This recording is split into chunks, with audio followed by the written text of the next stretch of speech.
Hey everyone, this is just going to be a video on how I turn the cube one-handed, and because one-handed is basically the event that I practice the most. Right now I average around 17 or 18 seconds. It really depends on the day. And so basically doing one-handed solves, unlike your two-handed solves, most of what you're going to do is only R and U, and then you're going to rotate.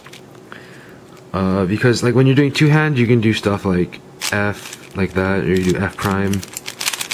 Like when you're doing T prime, you don't have to really rotate to do F or D or L or even B sometimes.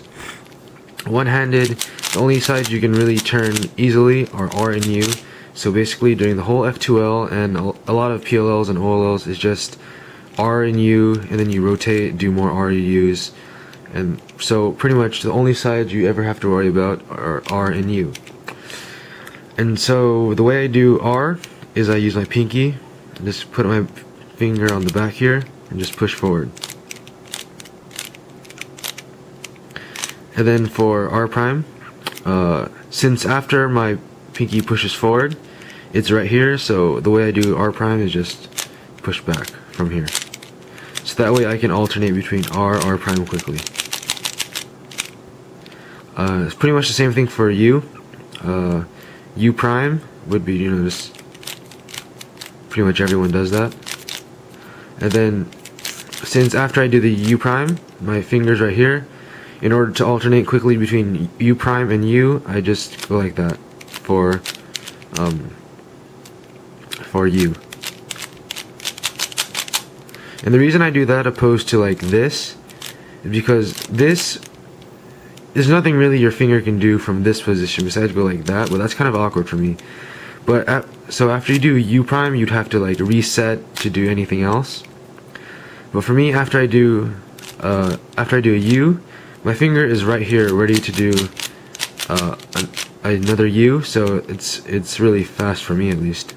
And so if you did like this kind of finger trick, if you did RU, R prime, U prime, it'd be like, which is still pretty decently fast, but you still have pauses in there, and it's not as fast as this. It just takes a lot of practice, and then you can get this down really well, and you don't even have to think about it really. And then occasionally, any other turns I do, I'll do D sometimes, but that's pretty much in rotation in R. So D, and then my D prime will be like that, or I'll push in the back here,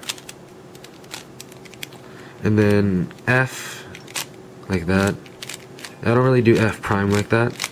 There hasn't ever really been an instance where I've needed to practice that, but the time where I do need to do F like that is the T perm,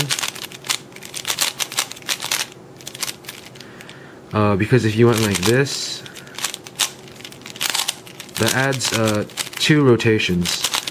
And I think it's a lot faster just to learn to do with your thumb, even though it's not 100% consistent.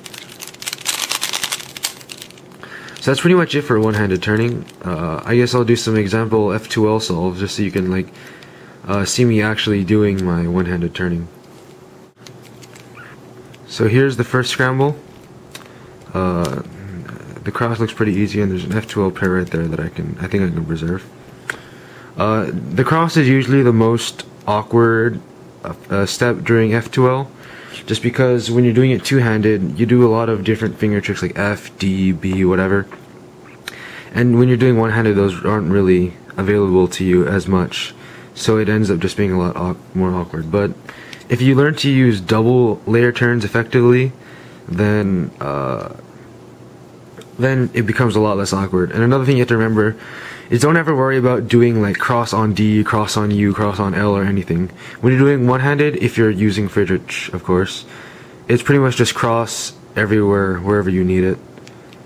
And so, here's the cross.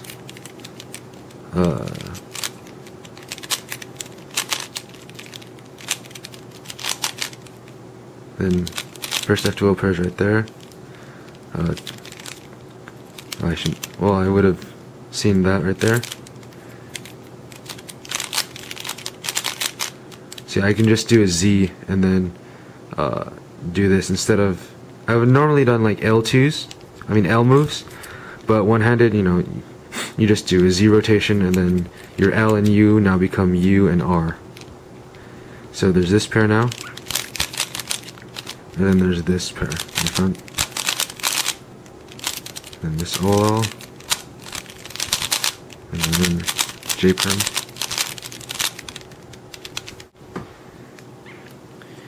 So keep in mind, I'm not actually trying to teach you how to do F2L right now. I'm just trying to like show you my finger tricks and how they work. So don't really expect to be learning any F2L tricks from this video, or me to explain any of the tricks I use. And so cross, you get the pair right there in the front, and then here,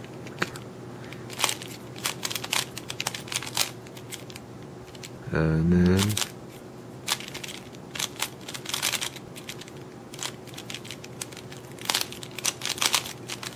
the pair right there.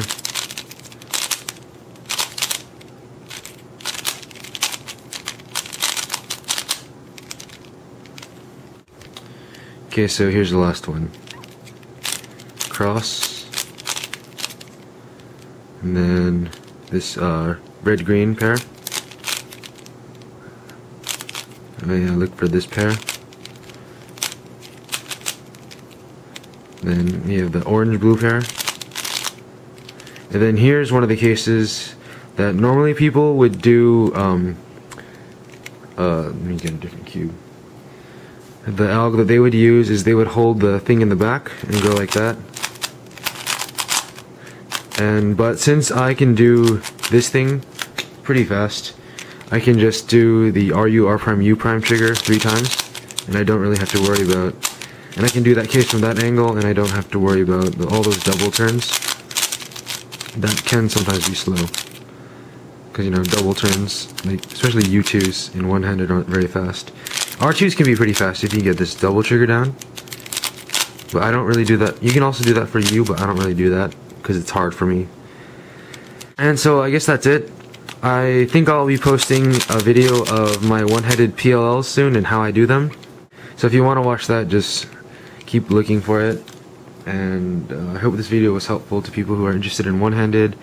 And thanks for watching.